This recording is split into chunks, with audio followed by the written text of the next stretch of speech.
Garrett, number 8, we've got Miami at Florida. This is August 31st. Listen, Florida's schedule's been broken down, up, down, sideways. The Gators are going to be up against it this year, and it gets going really from the very beginning, right? I mean, they get the Canes in August to start this season.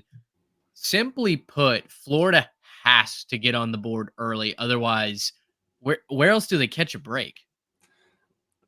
Good question, man. I don't know that they catch a break if they can't score. Yeah, I think this game might end up being the most important to the each respective coach. We made some controversial comments about this at the end of a podcast a couple of months ago, so We I'm got not going to off the revisit. rails a little bit. I'm not going Yeah. to go back and revisit that too much. But look, there's a chance that this could go very poorly for whoever the loser of this game is.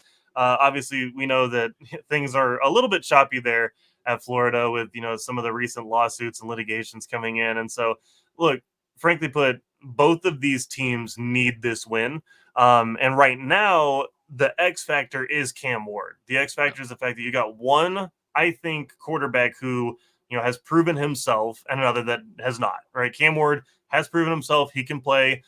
Put a little bit more talent around him, put something on the defensive side of the ball. I know they're replacing a bunch on the defense at Miami, but put something on the defensive side of the ball to play some respectable defense. And I think this will go the right way for Miami. Again, flip side, like Florida is going to be as desperate as they can to win this game, and it's at home. So, you get to play this as a home game. You get to play this in front of your fans. They beat Utah a couple years ago, and they really shouldn't have. And I think that they could do the same to Miami, especially because it's going to be, a super hot game, not temperature wise. I mean, yes, temperature wise, but I mean, super hot, competitive, lots of people freaking out. You can see some fights break out in this game. I mean, that would not be surprising to me at all. But this game is going to be super, super important for both sides. And whoever wins this game is going to be able to catapult that momentum upwards, especially in state for recruiting. The loser of this game is going to be right back in the cellar, and so it's a lot of make it or break it at the very beginning of the season for both of these teams. There is Can I paint you guys a literally. picture real quick? Yeah, go ahead. Okay. It's halftime of this game, Mhm. right? Miami's up 17-3. Graham Mertz has not moved the ball, and they got maybe lucky with a turnover to get into field goal range. Do we see Wow. DJ Lagway? Yes.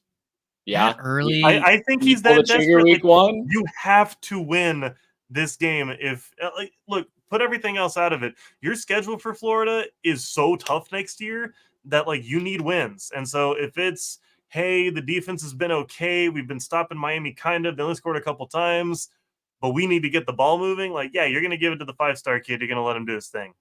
That early though? Like, Yeah. Graham Mertz was statistically one of the most accurate and efficient quarterbacks in the country last year.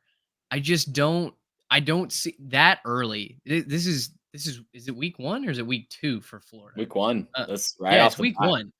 Yeah, I mean, 2 quarters into the season that will make or break, in my opinion, Billy Napier's career. Right. I don't I oof, boy, that would be tough. That would be a move. That would be a decision to just yank it from your 5th year, 6th year, whatever Graham Mertz is, quarterback, and say, "All right, kid, step 1 was starring in a Gatorade commercial. Check. Step 2 is leading us to a comeback at home against Miami." Like, that might be a road to glory script. I don't know that that is realistic, August 31st, 2024, but, it would it would certainly get the people talking. It would show a level of desperation that I think we all think is there with Florida. It would confirm that if they did that I move. think my big reason I want to say yes to that is you don't get to if you're Napier and you lose your job, you don't get to coach him next year. So like what good is a five True. star in his development and his confidence and whatever else if you ain't the coach of that school anymore? You can, get him nice and fresh for the next guy. Like what's the point if you go like let's say the Florida goes like 3-9, he's losing his job, right? 4-8, Yeah. you're still probably Good. losing your job. And so like you got to find a way to a bowl game if you're Florida, and you're going to do that with the most talented guys on the field. So I think he throws everything he can at it. And I think, look, if you're going to get him ready, you want to get him ready now so that, a couple games into the season, he gets all the experience he can. You're not going to roll with that right out the gate just in case Mertz is good enough. But yeah, like that's going to be a move that you have to have him on a bit of a short leash because you have to be able to score points.